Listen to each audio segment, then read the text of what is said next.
Hi everyone, Mrs. V here, and today we are going to learn about some more reactions of alcohols. This is part 3 of our series on the reaction of alcohols, and today we're looking at oxidation reactions.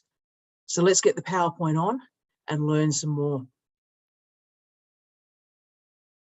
All right, so oxidation reactions of alcohols. Here we see some beautiful crystals of sodium dichromate, which is one of these substances which is commonly used to oxidize alcohols.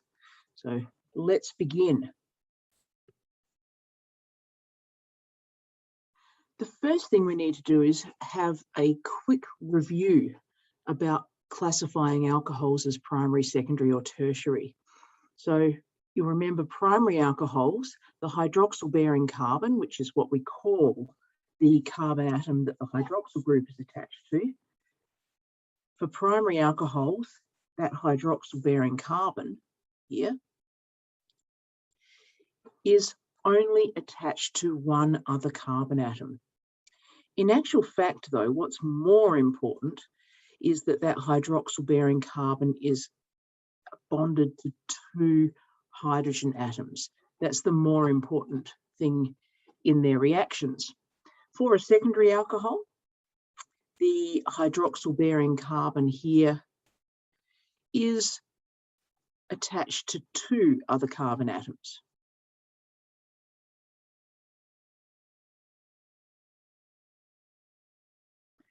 And then finally, the tertiary alcohols, the hydroxyl-bearing carbon is attached to 3 other carbon atoms.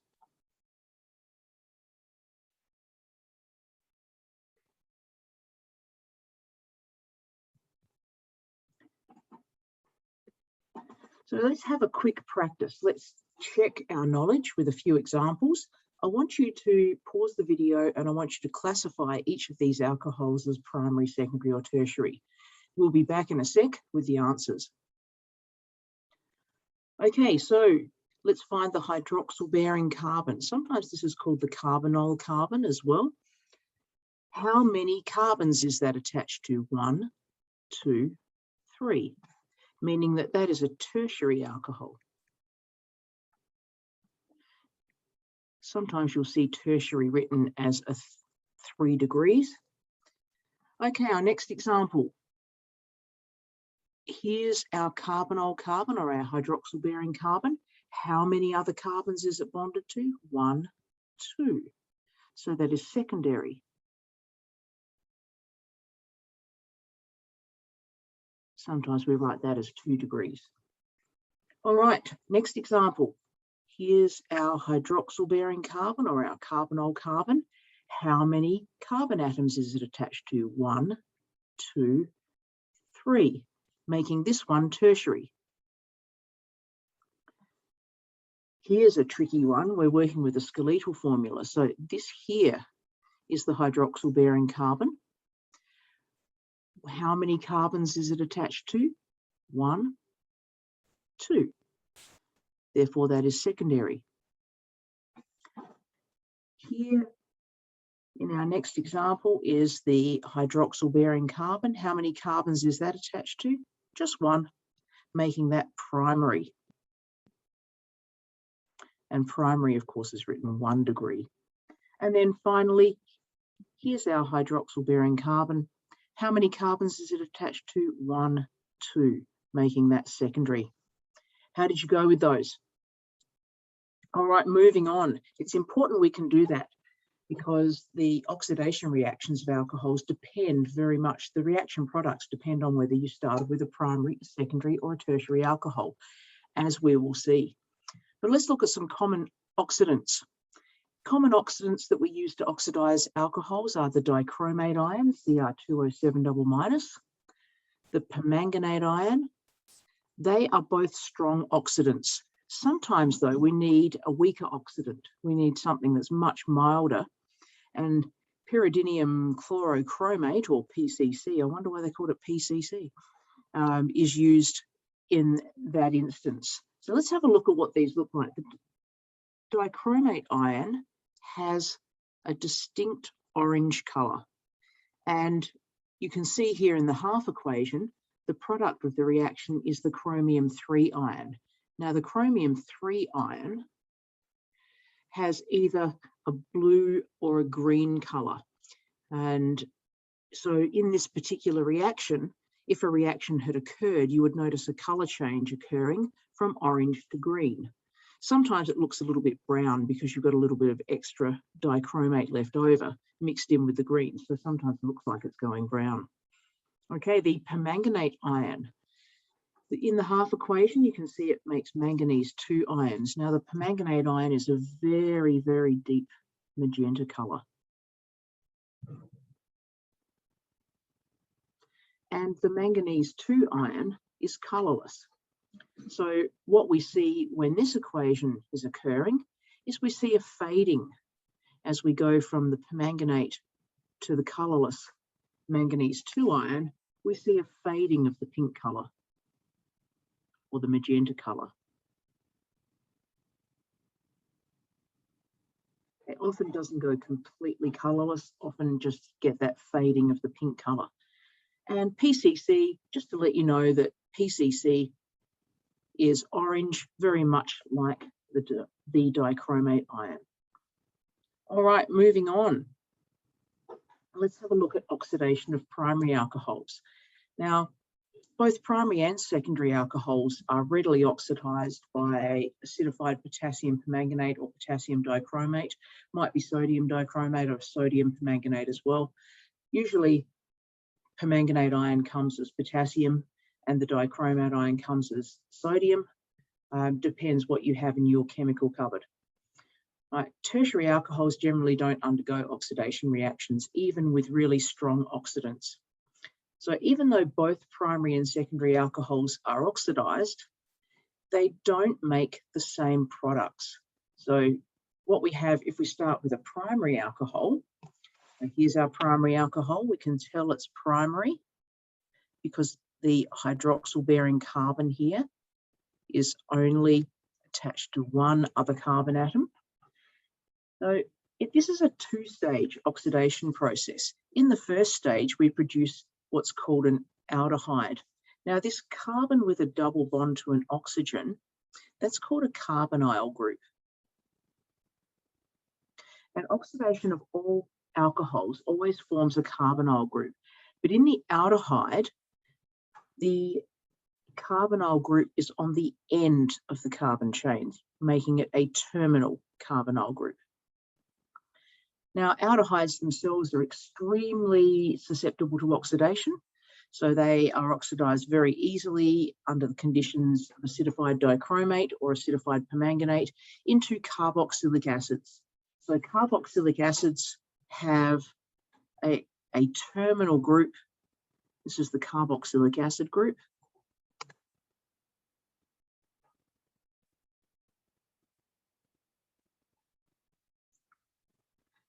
That's the reaction sequence. Now, you might find it very difficult then if you want to get an aldehyde from this, because as soon as the aldehyde forms, it's going to be oxidized directly to the carboxylic acid. Because acidified dichromate is a strong oxidant, it's very good at oxidizing things, and aldehydes are extremely susceptible to oxidation. So the way you can get the aldehyde is to set up a distillation apparatus, and you have a dropping funnel, piece of equipment that goes on with your quick fit flask. So that's called a dropping funnel.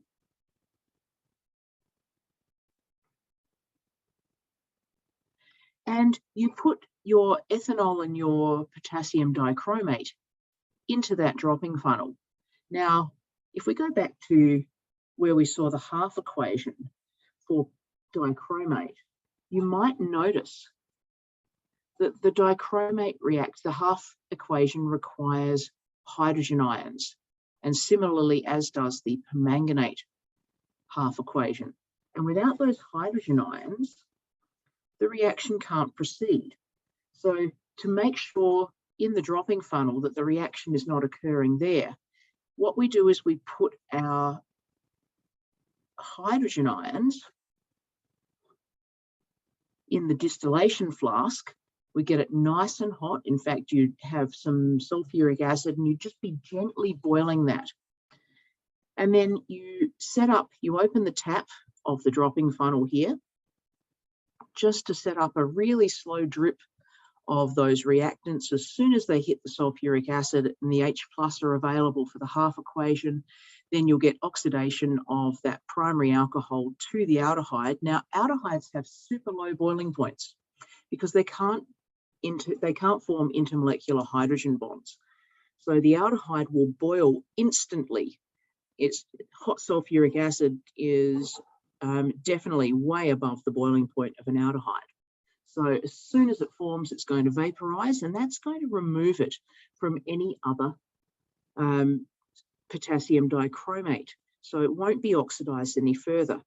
So it's going to vaporize, pass into the condenser, and down here you're going to have a collecting flask. And you're going to have to keep that on ice because the aldehyde has such a low boiling point that it's just going to evaporate unless you actually keep that flask in iced water. So that's one way that you can actually produce an aldehyde from the oxidation of a primary alcohol without it going onto the carboxylic acid. Alternatively, if you use a mild oxidant, like if you use PCC, then PCC isn't strong enough to oxidize the aldehyde to the carboxylic acid, and you'll be able to obtain your aldehyde using that milder oxidant. Here's a bit of an interesting science fact here.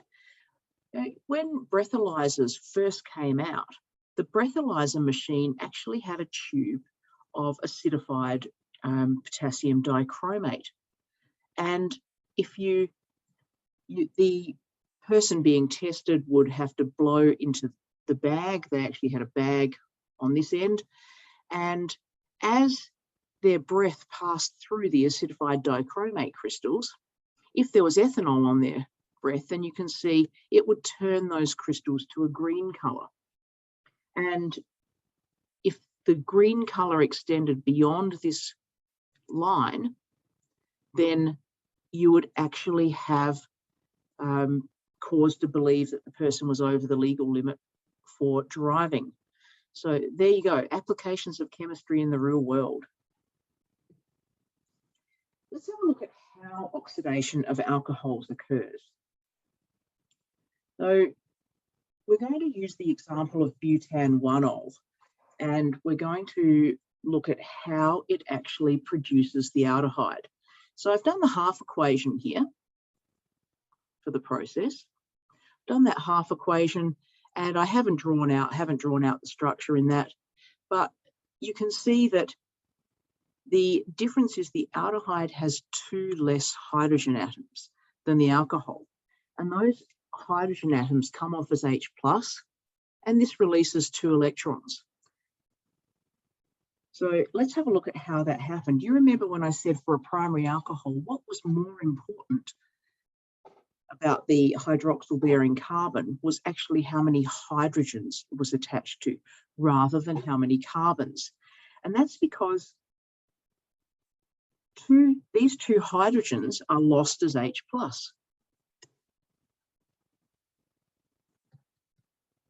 So they are the 2 H pluses in the equation. Now, the electrons in this bond here will actually go in here to make a new bond, which is where we get the carbonyl group from. So over here we have a carbonyl group, and that comes from that extra bond being made. But there are still 2 electrons from this bond, and they are left over and not required for bonding in the aldehyde. And that's why we have 2 electrons being released in the half equation. So our 2 hydrogens are coming off here, and those 2 extra electrons will just be given to the oxidant. In the second step's a little bit more complicated, but also we have to remove 2 H pluses, and this time we require some water. So one of the H pluses is going to, or the H pluses are going to come from the water, and the oxygen from the water, oops, let's go back. The oxygen from the water is actually going to insert into that bond there. You don't need to understand the mechanism by which that occurs. So, but that is what an oxidant can do. So what we're seeing then is the two H pluses are coming from the water molecule, and there'll be an extra 2 electrons given off. Your turn. I want you to pause the video and see if you can work out what the product is from this reaction. So we're going to look at, we're not going to write a full redox equation for this. We're just going to look at what the product might be with acidified dichromate. Okay, so let's have a look. This will be good practice at drawing. Where are we? 1, 2, 3, there. And the aldehyde group is simply drawn as a carbonyl group on the end of the molecule. How did you go? Did you get that one? What would this be called? It's 2-methyl-hexan-1-ol is our starting substance. The ending for aldehydes is Al. So this would be 2-methyl-hexanal. You don't need a number for an aldehyde because it's always on the end of the carbon chain. So it's always going to have the number 1. So it doesn't need to be stated. All right, moving on with secondary alcohols. Secondary alcohols are oxidized to form ketones. Now, ketones also contain the carbonyl group, but this time the carbonyl group is not terminal. It's in the middle of the carbon chain.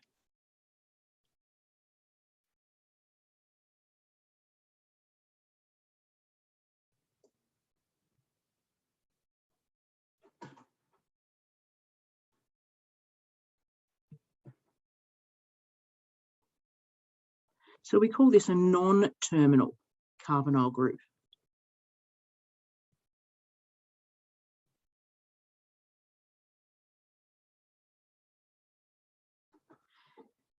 And for ketones, we would use the ending of -one. Looking at how this occurs, again, remember we mentioned for secondary alcohols, the important thing was that the hydroxyl-bearing carbon, or the carbonyl carbon, had 1 hydrogen. And that's because these 2 hydrogens are going to be lost as H pluses. These electrons are going to come in and form the extra bond of the carbonyl group, and 2 electrons will be ejected in the half equation. Let's have a look at what you would get from the oxidation of butan-2-ol then. So we're going to lose this hydrogen and this hydrogen as our H pluses.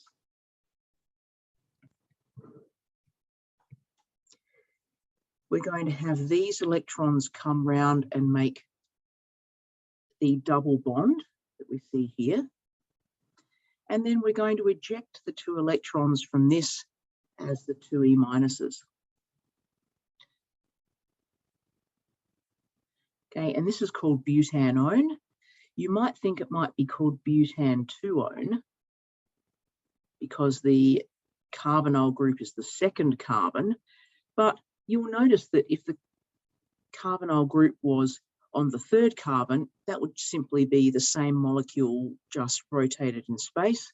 And if the carbonyl group was on the end, then it would be butanal, not butanone.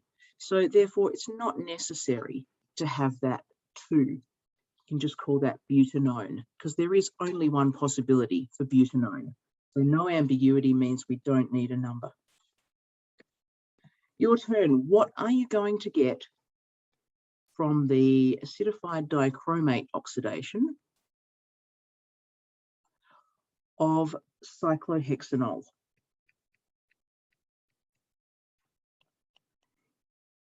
It's a secondary alcohol, 1, 2 carbon atoms. let's have a look. So what we're going to see is that that hydroxyl group is going to form a carbonyl group, which will look like this, and the name of this is cyclohexanone.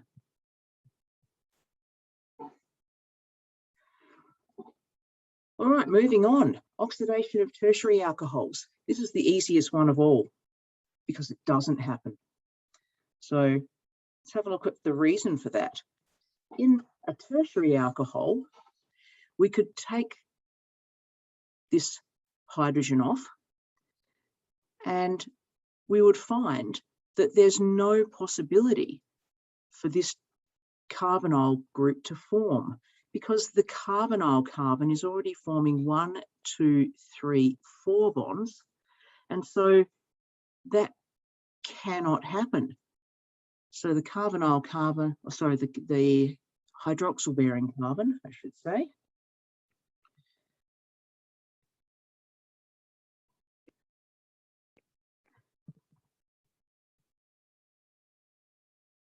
the hydroxyl bearing carbon can't form any more bonds.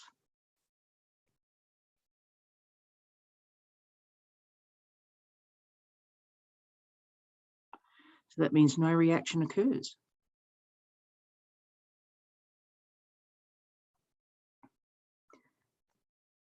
Okay, so that is the story on oxidation of primary, secondary, and tertiary alcohols. And I'm going to see you guys in the next video.